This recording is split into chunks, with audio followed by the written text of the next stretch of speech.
Hello दोस्तों, मैं हूं आपका दोस्त सुभाष और मैं आपको सुनाने जा रहा भगवान जो भी करते हैं अच्छे के लिए करते हैं। बहुत पुरानी बात है। एक राजा था। राजा बहुत ही गुस्सैल स्वभाव का था। राजा का एक मंत्री था, वह बहुत ही ज्ञानी और चतुर था। राजा जब भी कहीं बाहर जाता मंत्री हमेशा उसके साथ ही रहता था। मंत्री अक्सर एक ही बात कहता था, भगवान जो भी करते हैं अच्छे के लिए करते हैं। एक दिन की बात है, राजा कुछ कार्य कर रहा था, तभी राजा की उंगली में कुछ लग जाने से राजा की उंगली कट गई। राजा को बहुत दर्द हो रहा था। पास में मंत्री जी भी खड़े हुए थे। तभी मंत्री जी बोले, राजन चिंता ना करिए, सब ठीक हो जाएगा। भगवान जो भी करते हैं अच्छे के लिए ही करते हैं। राजा की उंगली में बहुत तेज दर्द हो रहा था और मंत्री की इस तरह की बात को सुनकर राजा आग बबूला हो गया और मंत्री को जेल में डालने का आदेश दे दिया। राजा का आदेश पाकर सैनिकों ने मंत्री जी को पकड़ लिया। राजा ने मंत्री से पूछा, मंत्री जी, अब आप जेल जा रहे हो, क्या अब भी आप यही कहोगे, भगवान जो भी करते हैं अच्छे के लिए करते हैं? मंत्री जी जेल जाते जाते भी बोले, भगवान जो भी करते हैं अच्छे के लिए ही करते हैं। कुछ दिनों बाद एक दिन राजा शिकार खेलने जंगल गया। तभी एक हिरण का पीछा करते करते राजा अपने सैनिकों से बिछड़ गया और जंगल में काफी अंदर चला गया। जंगल के अंदर एक आदिवासी कबीले के लोगों ने राजा को पकड़ लिया और उसकी बलि देने के लिए कबीले के मुखिया के पास ले गए।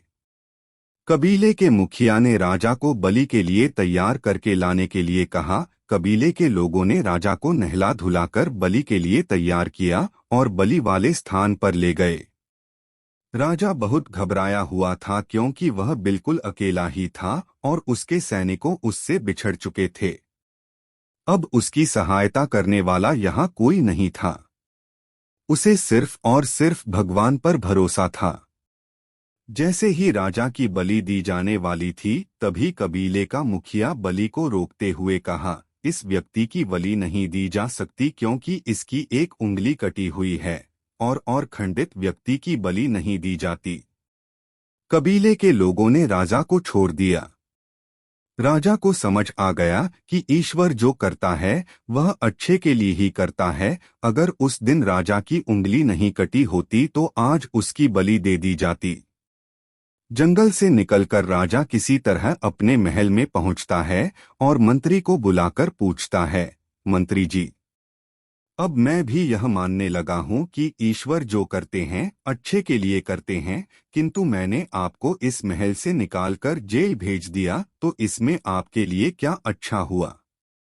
मंत्री कहता है, हे राजन, जिस प्रकार भगवान ने आपकी उंगली काटकर आपको बलि से बचा लिया, उसी प्रकार मुझे जेल भेजकर मेरे प्राण बचा लिए। राजा पूछता है, भला वह कैसे? मंत्री राजा को उत्तर देता है, हे राजन, मैं हमेशा आपके साथ रहता था। अगर आप मुझे महल से नहीं निकालते और जेल ना भेजते तो मैं भी आपके साथ शिकार के लिए जाता और कबीले के लोग अवश्य ही मेरी बलि दे देते क्योंकि मेरा कोई भी अंग खंडित नहीं है। इस प्रकार भगवान जो भी करते हैं अच्छे के लिए ही करते हैं। यदि आपके पास हिंदी में कोई आर्टिकल, इंस्पिरेशनल स्टोरी या जानकारी है जो आप हमारे साथ शेयर करना चाहते हैं, तो कृपया उसे अपनी फोटो के साथ ईमेल करें। हमारी आईडी है subhashatri0718@gmail.com। पसंद आने पर हम उसे आपके नाम और फोटो के साथ यहाँ पब्लिश करेंगे। थैंक्स।